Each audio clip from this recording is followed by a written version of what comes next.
I can keep all that straight. You can help. Name first. Okay, Jan Solomon Vandenbulck. Okay, and tell me how you came to Savannah and how your people came to Savannah. I was born in Savannah at the Old Tell Fair on Park Avenue in Drayton. Both of my parents were born in Savannah. Two of my grandparents, both of my grandfathers, were born in Savannah. Their parents, my grandfather Solomon's parents came from England, from Bevis Marks, in probably the early 1850s.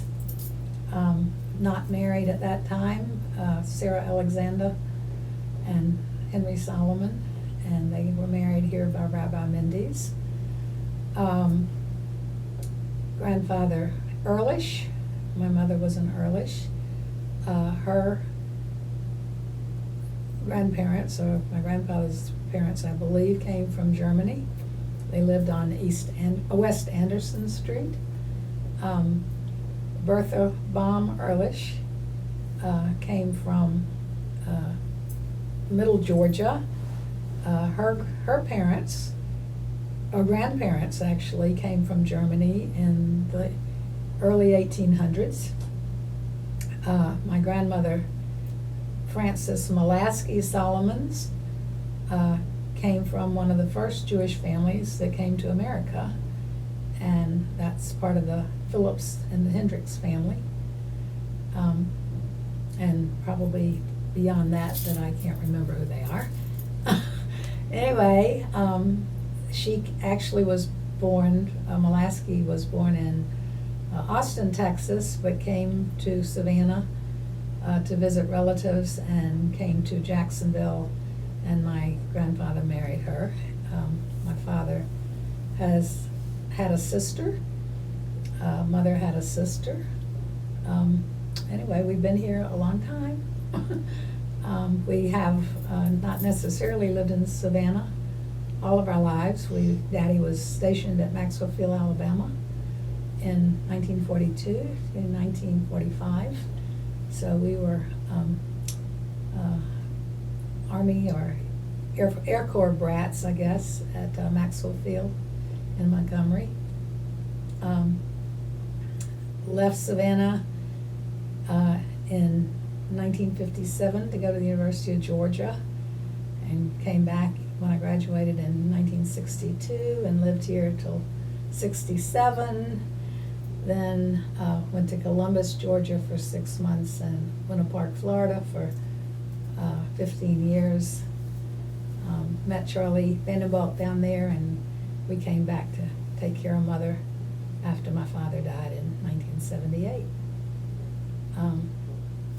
Anyway, we've been, you want to know about growing up Jewish in Savannah? I would love to hear about growing up Jewish in Savannah. Well, we were definitely a minority. I used to take the Barnard Street bus to the JEA. We lived on 39th Street in Bull on the corner. The house is no longer there.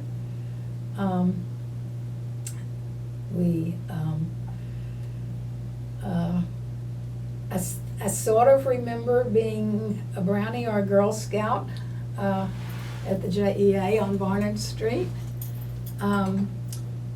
You had Jewish friends, but they weren't necessarily your best friends until basically you went to high school, or junior high even, because I went to Richard Arnold for 1 year, went to Pape for 1 year, Richard Arnold for 1 year, and Washington Avenue Junior High, and then Savannah High. And that's when you really became close with Jewish friends. In fact, you didn't really have Gentile friends. I mean, you had them, but they weren't your close friends, because Jewish girls were absolutely not allowed to date non-Jewish boys, at least the group that I went around with. My parents basically didn't care, but the Jewish community cared. So you dated the Jewish boys. I went to school right down here at Richard Arnold, and you stood and looked at the Benedictine boys across the street. as a 14-year-old or 13-year-old. And again, we only dated the Jewish boys as we were in high school, and many of them went to Benedictine, Savannah High. It was a very, very close-knit community. B.B. Jacob and AA were all part of my life because you could be at the temple and you walked down Forsyth Park to the AA and attended services, and then you walked back up and you could walk to B.B. Jacob up on Montgomery and State Street. And none of them were very far away, especially because you could talk to the boys, and there weren't really any boys at McPhee Israel in those days. Well, there were. But anyway, it was a fun time growing up. Again, at the University of Georgia, you pledged a Jewish sorority, you dated Jewish guys, and it was growing up in Savannah and Athens was great. Which one? There's so much I want to ask you, and I want to unravel one story at a time. So I'm going to go backwards, and I'm going to pick up on Beavis Marks. I didn't realize that your family had yet another connection to the Mikveh Israel story. Would you tell me a little bit about Beavis Marks and about being part of, if you pardon the expression, the founding fathers of the Jewish community in so many different tags that connect you somehow to Jewish history in the United States? I think Sue and or Ann are going to have to fill you in more on So this. should we wait and do that to when the three of you are together? Sue and Ann have both been to England, to London, to look up family history. Part of that family history goes back to Ellen Vick's family, because Sarah Alexander Solomon and one of the Rothschild boys from Columbus married an Alexander, I think Jane Alexander, and so they all came from England. So I'm going to leave the Jewish royalty discussion for when you get together with some in a group. Sue will know more. Ann's And I would love to just arrange it, and I'll come and I'll film it. I'm going to jump ahead then, and I'm going to pick up on talking about the fact that it was somehow understood, and you were from a less traditional background, that Jewish girls only dated Jewish guys. So I'm going to ask you two things to talk about. One is, did you participate in any special dances or community events that were specifically meant to allow teenagers to socialize? And number two, why do you think there's such a high intermarriage rate nowadays when it's so much easier to be Jewish? Well, so go back to the first question and let's just start chit-chatting. We as I said, you grew up, and it was mainly the Orthodox families. I was very close with Barbara Portman, Marcia Eichels. I'm naming the Orthodox girls, Lyda Ginsburg. All of those families absolutely forbid, interdating. You dated Jewish boys, or you didn't date at all, which was mostly the case, because there wasn't too many here. Although with Temple Youth Group, we met guys and girls in Charleston and in Jacksonville. We went to youth group functions. I don't remember going to Atlanta, but we might have. For Ballyhoo? No, Or I was too young. Too young. Much too young.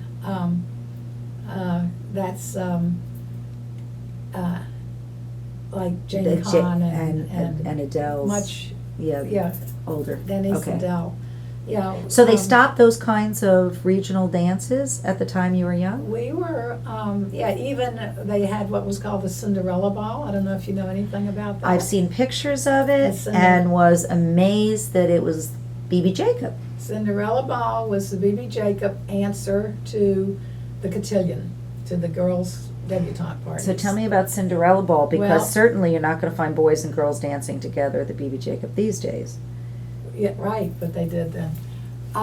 B.B. Jacob Sisterhood had what was called the Cinderella Ball. It, I want to say it happened at Christmas, but I don't remember for sure, or at least that area of time. You had to have your birthday in basically, I don't want to say an odd year, but you had to be 17. I want to say 17. Like in 1957, you had to be 17 before December. So you had to be born in 1939 to be in the Cinderella Ball. So all the girls in my class, and my sister Ann, was in the Cinderella Ball. She had her Jewish coming out party. In my class, because there were 5 of us that were born in 1940, Gail Lesser, who's Gail Wexler, Bunny Sherman Coyne, Riette Hirsch Bradley, myself, and Bailey Tenenbaum Kronowitz were the 5 of us who were all 1940 babies.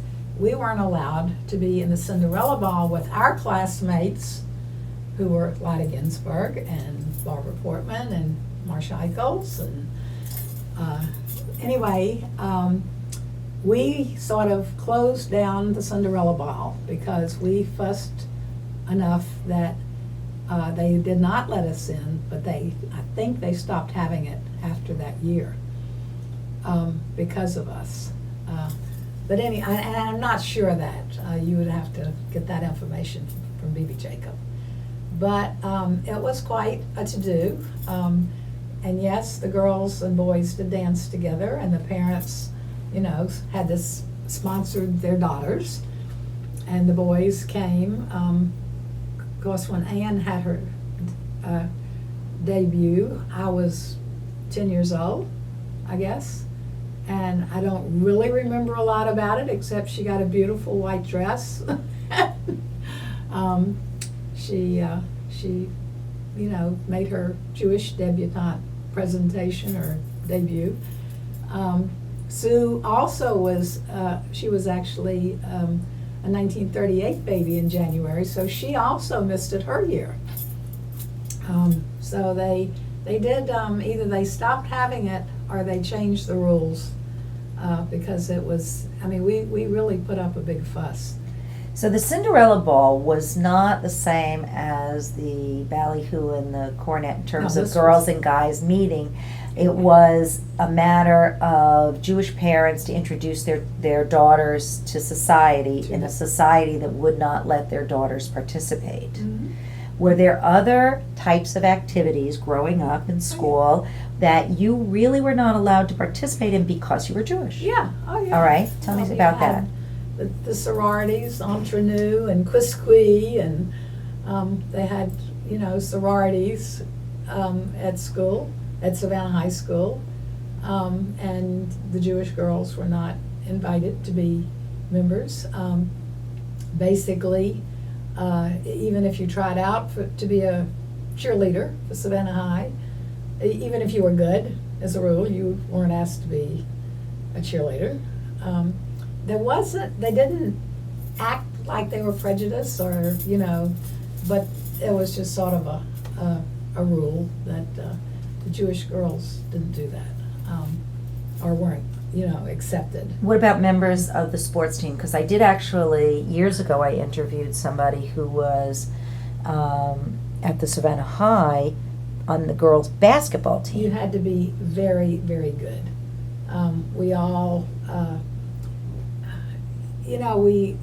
you tried out for some of these things. I was on the Savannah High swim team.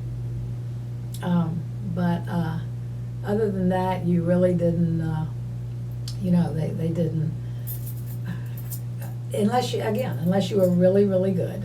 So it wasn't a matter that you could be part of a team and learn to excel. You had to be better than the average in order to be considered, Yeah. because being Jewish was a handicap. Is that accurate? You did, yeah. They, it was a very close-knit city. The Reform girls, as a rule, seem to do a little more than the Orthodox. I mean, they truly were, I think, pretty much held accountable by their parents that you don't do X, Y, and Z because you're Jewish. And again, as I said, my parents would have let us date non-Jewish boys, but the other kids did not, and they sort of ruled with what was going on. So besides peer pressure from your own group, that these are the things that Jewish people do and these are the things that don't, what about different types of peer pressure from your non-Jewish friends to, maybe join this club because they didn't realize that you were restricted in any way? Did you ever have... They didn't invite you. They knew the rules. They didn't invite you to join their groups. Again, you were friends with people because either you had taken ballet with them or tap dancing with them or you rode horses with them. So you certainly had Gentile friends, but they weren't, quote, your best friends. When you went off to Georgia as a rule or to school, you automatically asked for a Jewish roommate.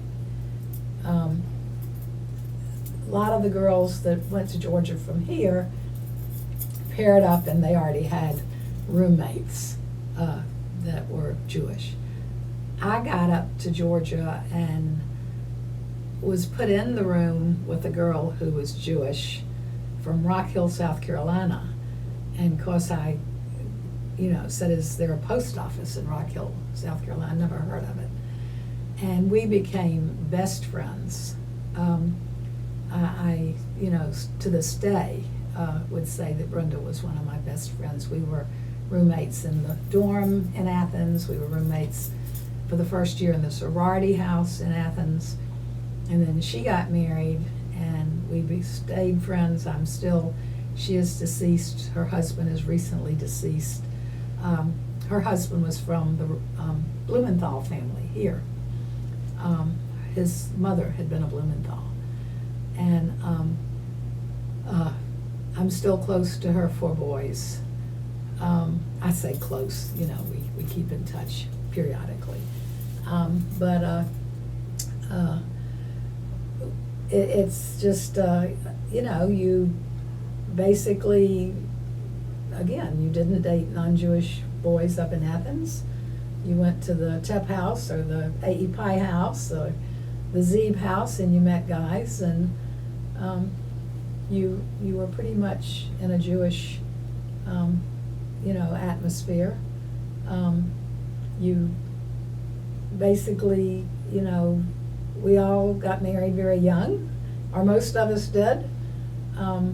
Because if you want to put this on there, sex was a no-no, and your friends were doing it, and you wanted to know what it was all about. How you got married. Anyway, all for the wrong reasons. Most of us got married, and most of us got divorced. But a lot of women are telling me that they got married at 17 or 18.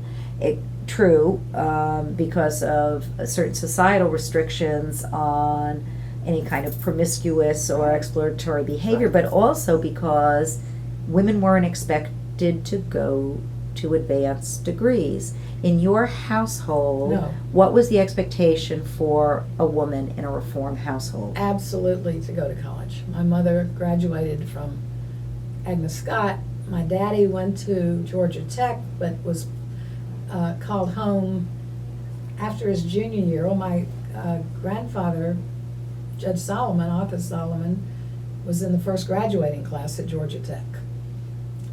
My grandmother on mother's side went to Emerson College up in Boston. So they did believe in higher education, and my parents particularly believed in higher education.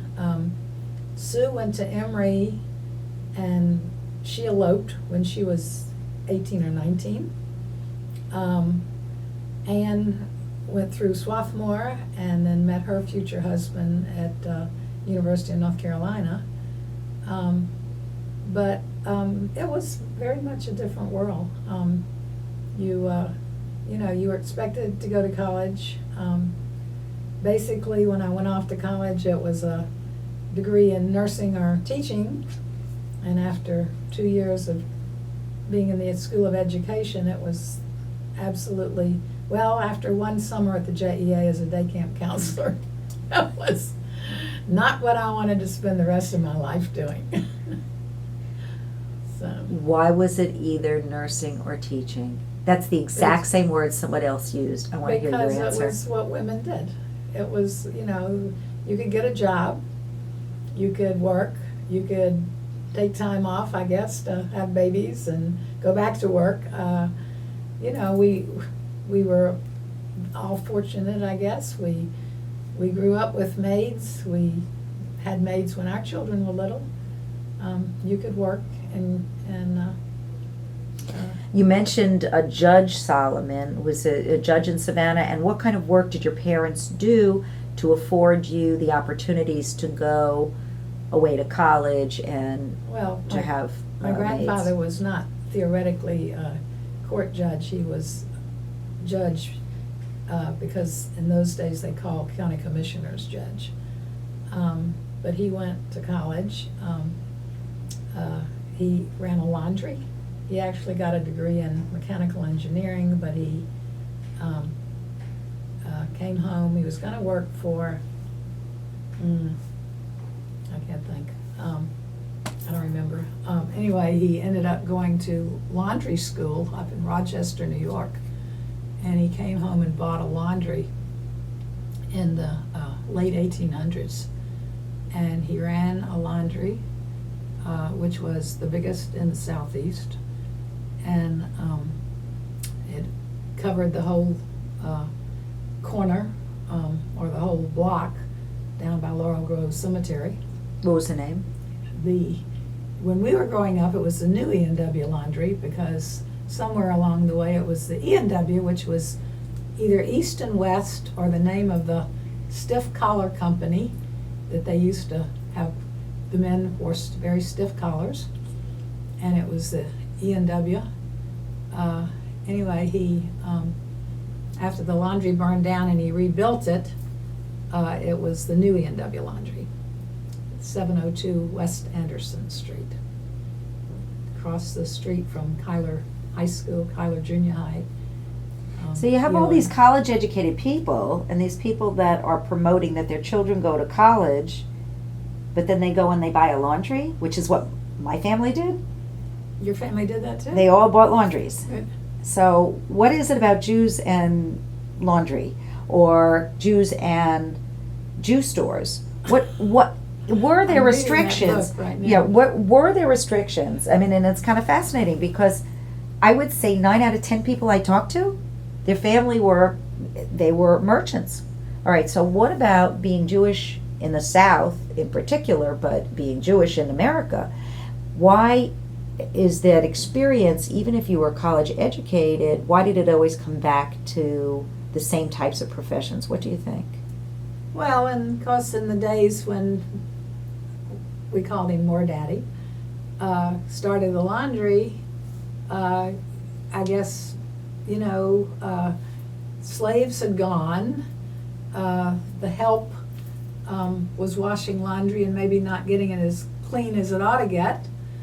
And for some reason, he started this laundry. I know he was the inventor of, like, where the water cuts off at a certain level.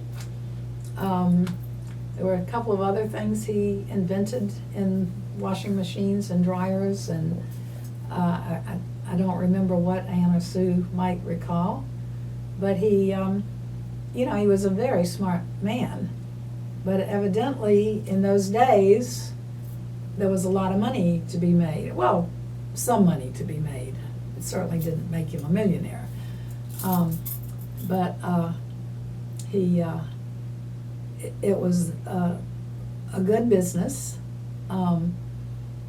It was, as I said, it was probably the biggest laundry in Savannah in its heyday. Respected laundry. And it was, an honest business. Sadly, he didn't pay particularly the black people, enough money. And during the early days of segregation or integration, one of the first places they had a strike was at the laundry. And that's all, you can read old Savannah newspapers that talks about it. They were paying these people, 20 cents an hour or 30 cents an hour, if that.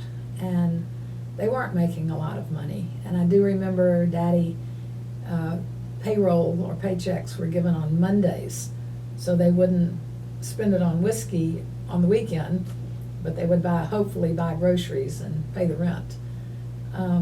It was a different time. During the strike, we all worked at the laundry, so consequently, I know how to fold sheets and pull them out of the flat iron, and fold towels and fold undershirts and underwear, and I still don't iron very well, but I do laundry. During strikes in the hotel business, my sisters and I, Linda was a cocktail waitress, Marla was a maid, and I worked Really? the front desk and telephone. Yeah. Yes, so I understand. But so this is an aside to really your story, but tell me something about race relations, and if your parents or if you in any way have memories related to civil rights, or did you participate in civil rights? And if growing up, did you in fact you had some people that worked for your family that were black, but did you have any friends that were black, or that was just not done in the South? It was not done. It was not done. Your friends were, we had Leslie when we were growing up. My father had Mamie. Mamie actually went all the way up to taking care of Sue's son when he was born, which would have been 55 years ago. Mamie took care of Daddy. Mamie took care of us. And then, as I said, of course, we lived in Maxwell Field. I remember some white maids, maybe, at the base. But I have a strange feeling that Rosa Parks worked at the laundry when Daddy ran the laundry at Maxwell Field, but we don't have proof of that. I know she worked at a laundry in Montgomery, but I don't know if it was at the base. They did have civilian workers. Years ago, I wrote her a letter when she was still alive to ask her, and I never heard anything. But maybe it was a bad memory for her, because other than them working for you, and you were we all were very nice to them because we loved them, actually. The gardener was Henry Jones, and the maids, there were several maids. Pauline, Leslie was the first that I remember, but Pauline, and many maids that came and went. As far as segregation goes, I was actually in Athens at the university when Charlene Hunter Galt came, and Charles, I can't think of his last name. Anyway, Hamilton, I think, came. The news press was there telling people to shout and scream and tell them to go away, but most of the students were very happy, could care less. They were very happy that the school was becoming integrated, and we were not upset about it at all. Was the Jewish reaction, do you recall, any different than that of the general population in terms of the treatment of blacks or the acceptance of civil rights? I think they were much more accepting. Yeah. Why? Because we were, there was prejudice against us. So I think we were, and all of us basically had mates, and all of us cared about them. We all sort of felt like they're people too, and they deserve the same privileges we have. Did you participate in the women's movement to any degree? And did it mean anything to you that women were looking for equality? Yeah, I really didn't. I think I was busy raising children. I know raising 3 of them on my own for 6 years was not an easy job, but it was doable. And I don't remember participating at all in women's rights. Is there anything about being a Southern woman that kept women's rights issues not at the forefront of your experience? Or you think that it would have been the same because you were a young mother? Yeah, I think it would have been the same. All right. And in general, so going back to the question of being Jewish and creating a Jewish world in a larger non-Jewish context, how were you able to do that for your own children? I don't think there's ever been a question. I'm Jewish. My children are going to be Jewish, raised Jewish. I can't say who they can and cannot marry. 2 of my children, well, all 3 of them married non-Jews. 2 of them did convert, 2 of their spouses.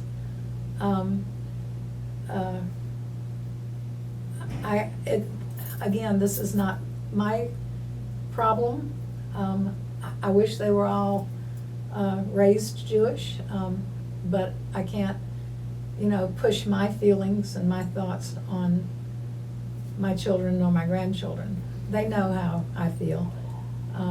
Is there something that's changed about the reform experience, or is there something that has changed about society in accepting Jews, maybe, so that we fit into the general secular population a little bit better, that has blurred those lines?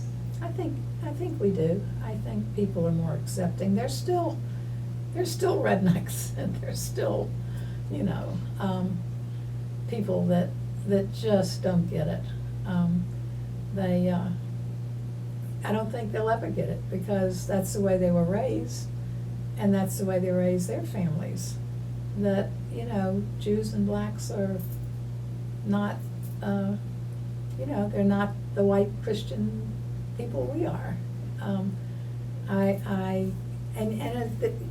That no matter what you do, don't even, you can't change them. And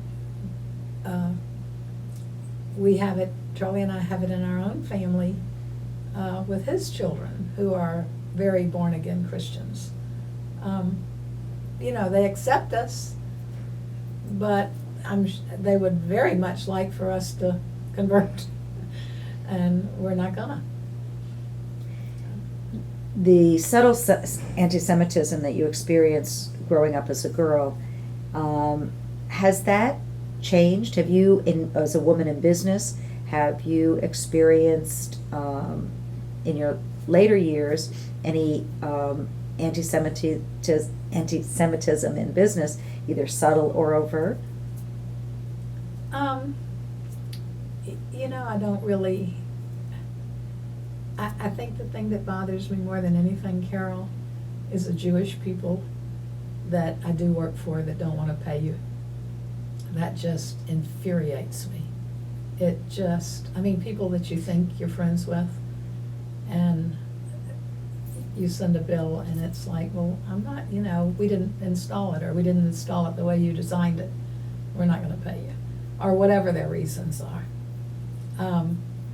I think that infuriates me more than anything. I just, and you just have to walk away from it.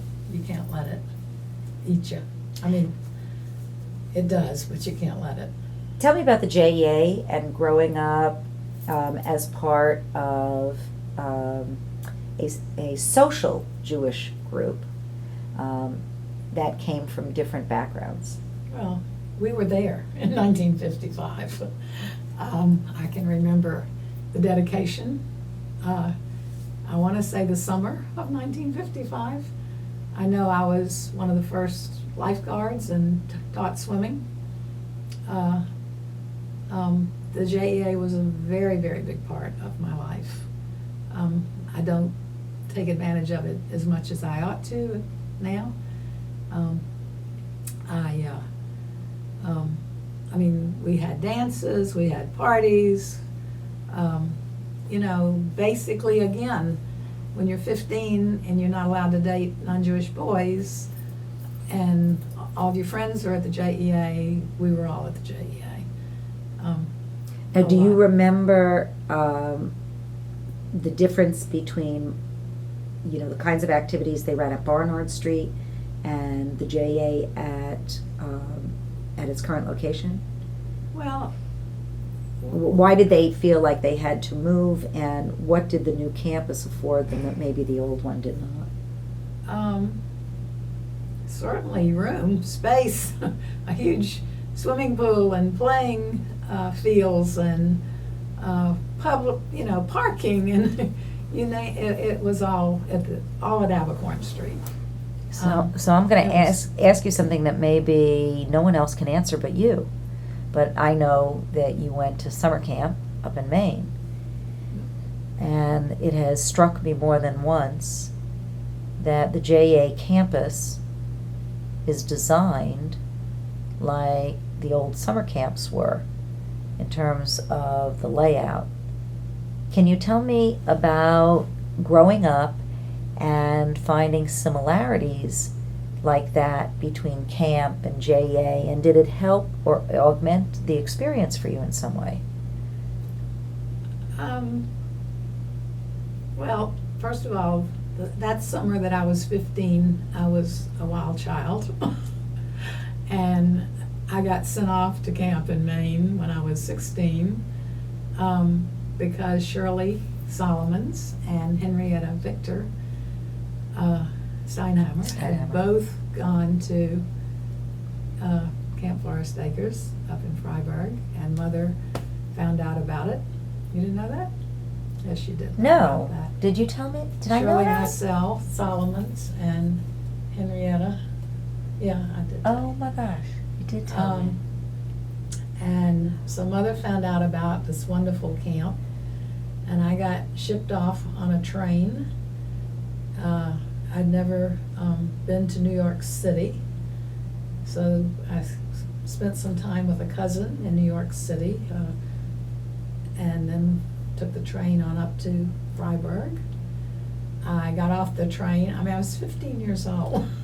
I was like, whoa. I loved it. I absolutely loved it. This was my first experience of dating a non-Jewish boy, because there was a guy whose mother taught swimming, Mrs. Dillon, and her son Mike was my first boyfriend up in Maine. And of course, Mrs. Krasker was having a fit. But it was all innocent. And anyway, Mike was my boyfriend in the summer of, that summer. Now the camp wasn't a Jewish camp, 15, but this did was they? 16. But in general, it was a Jewish camp. It was a Jewish It was camp. a Jewish camp, and oh yes, very much so. Other than short, abbreviated Friday night service, what made it a Jewish camp? Because there were only Jewish kids there, and the counselors weren't necessarily Jewish, but the kids were all Jewish. And Mrs. Krasker was Jewish, Dr. and Mrs. Krasker. And Dickie Krasker was Jewish. Were there elements of your camp experience that you recognized in the way the JA was run? You know, as I say, that summer I was 15, I was in Savannah. Not really. I mean, a 15-year-old's not sort of thinking, you know, the semblances of Savannah and camp in Maine. This was the most beautiful place I'd ever seen, I think. We didn't travel a lot growing up. My father worked a lot. We didn't go places. I remember one trip to St. Augustine, Florida. Beyond that, I really don't remember trips. We did go to camp during the summers. But I went to camp up in Decoy, Georgia, and camp in Townsend, Tennessee, and Camp Walila, which was the original Girl Scout camp. But I don't remember. Were there a lot of girls, Jewish girls, who participated in Girl Scout camping? No, not at all. No, I don't remember. Did your mother ever, or your father ever give you warnings or lessons about going out into the world and meeting people who are not Jewish? Or do you remember them trying to instill in you the other syndrome? You know, we do this and other people do No. that. No, not our parents. Our parents were very, very open-minded and wanted you to meet all kind of people. They absolutely, they were not upset if we didn't marry Jewish. And my oldest sister did not.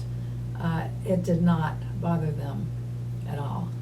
They were totally open to, you know, the world as it was changing. And I'm not so sure their parents really worried about it, but the fact that Daddy grew up on 39th and Bull and Mother grew up on 38th between Bull and, or Abercorn and Drayton, you know, they knew each other all their lives. And most of the Jewish community here did. Is there something about being a Southern woman that would have made them hesitant to send you away to college or to send you away to camp? Or was this just... No. So there was nothing in your experience that you felt like you were restricted in that way? No. Believe me, when I was 16 and they shipped me off to They Maine, were like... They were... They were glad.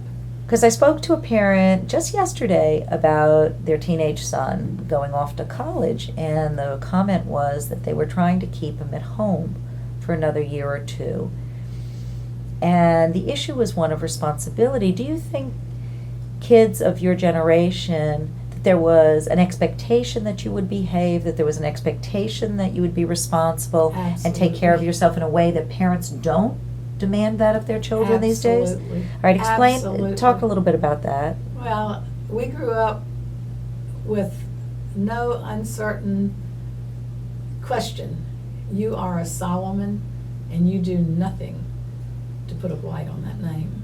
I mean, we were absolutely, you know, told, do not get into trouble. Do not do anything that will put shame on the name Solomon. And you didn't. You were, you know, I say you didn't. You did a few things that, you know, you just hoped you didn't get caught on. But, you know, you just, it was very, and in some ways it's probably a good way to be raised. You know, you just don't do anything to have something come back and slap you in the face. At least the family name. I have been contemplating the changes, you know, why it is that people don't flock to the community center anymore. And of course the idea of being more easily accepted in clubs and social situations with the non-Jewish population has made the need for Jewish groups and clubs almost obsolete. Is there something that you think would be horribly amiss, or something that the next generation will not benefit, will lose by not associating with Jewish clubs and Jewish community centers? Yeah, to a degree. I mean, in my own family, I see grandchildren not having a lot of Jewish friends, which some ways bothers me. But it's their choice, and I have to realize it's not for me to, point a finger or criticize them or think that they are doing the wrong thing. It's their decision, and I'd love to see them have more Jewish friends, but it's not. That's not my decision. We'll talk more about your family ties to Savannah and leadership and coming to America, the immigrant experience, when we chat with your sister. But is there anything that we haven't talked about that you really wanted to mention? No, I don't think so. No, I think I'm getting hungry for lunch. It's a good time to stop then. Thank you very much.